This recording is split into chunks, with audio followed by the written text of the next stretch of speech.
Good day mga ka-soilmate at kapwa Kuritaris. Welcome back to my channel.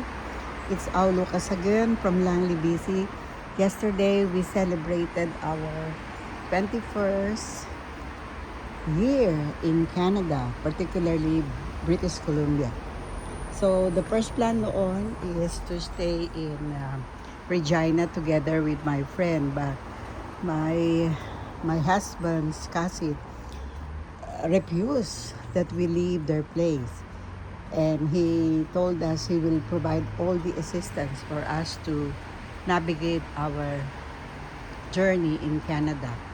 So finally, eto na po, from Surrey we went to Langley, established our own, and we have now been able to settle great.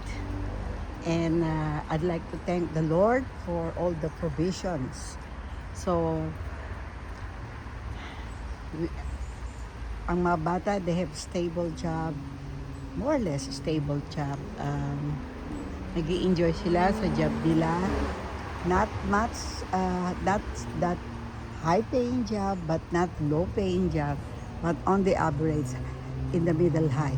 So, yun, they bought this place for us, and or they enter into a mortgage. Pero pa pong balance, but like any other Canadians, mas marami ang merong nag-housing loan kaysa mag-continuous renting. So, eto, gusto ko lang i-share sa inyo how happy all of us. So yesterday we went to, hindi na din ako nagluto. Meron kaming adobo at may gulay, but sabi ng husband ko, let's let the children enjoy sa McDonald's. So nag-McDonald's kami instead of having our family dinner together. So natuwa naman ako kasi hindi ako uli naguluhan. At of course, and you know what we are going to eat in McDonald's. McNugget, kung anong tawag ng mga apo ko, French fries. And sabi namin, anyway, hindi naman every day. So, at least 2 or 3 times a week, they will have something they really enjoy to eat. Parang katuwaan. But most of the time, Filipino food, yung mga na lutong bahay ang pinapakain ko sa apo ko. So, yun nga, I'm so thankful sa Lord na kapag enjoy kami ng aming 21 years. May struggle, but not as much compared to other immigrants, sa palagay ko, no? Kasi ang nangyari sa amin, naging tulong-tulong kaming mag-anak. Yung mga anak ko, ako, saka hindi kami naging maluho sa aming daily life. Simple lang.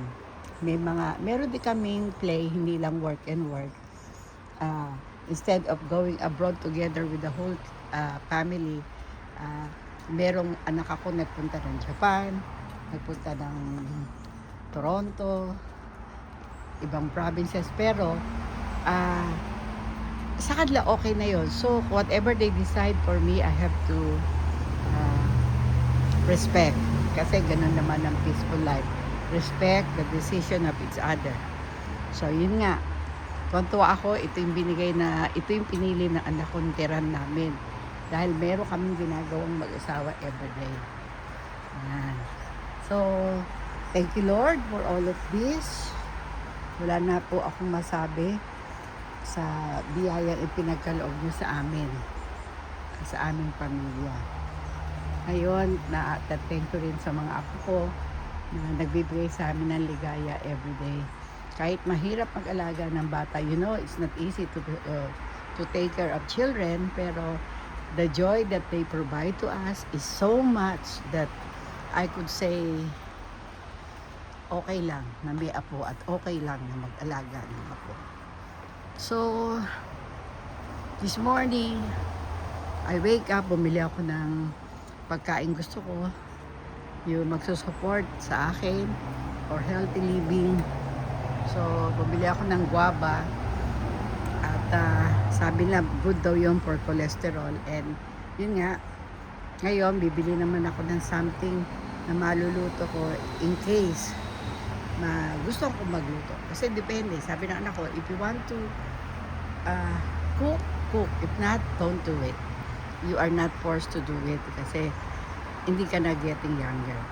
So, yon. Ano pa ba ang sasabihin ko? On the 20th, 21st year, eto, patuloy ako magbablog para ma-share ko sa inyo anong life ko dito. Yan. Ito. Napapaligiran kami ng mga puno, fruit bearing tree. Yan po yung peras. Napakalaking peras. Napakalaking puno ng peras. Yun po yung maple. Yun po yung malaking cedar kung saan nandun yung aking pergola under. Meron po sa gitna na apple. Doon sa kapitbahay namin. Peras, apple at cherry. Pero hindi nila pinapansin. Nuhuhulog lang. Nahiya naman ako manghingi kasi yun yung mga Pilipino. Kahit na sabihin mong libre, hindi pa rin tayo basta-basta na lang kukuha sa backyard nila even though they allow us to do so. So anyway, sabi ng asawa ko, hindi ka naman kumakain ng apple na ganun karami. So just if yung nakikita ko, yung sa lupa, nagkandahulog yung mga apple. Next time, sasabihin ko, mamumulot din ako. Lahat titignan ko kung gano'n ko kalakas ang loob. O, ito po, yung latest ko. Yung Japanese sweet potato ko. Nakalimutan ko, nakalagtaan ko. Ito. Tumubo yung ugat. At so, nilagay ko sa lupa ito. Ang tawag dito, ang lago. No, sweetheart. I'm cleaning that. So, ito yun, no? It started from this one. So, yan.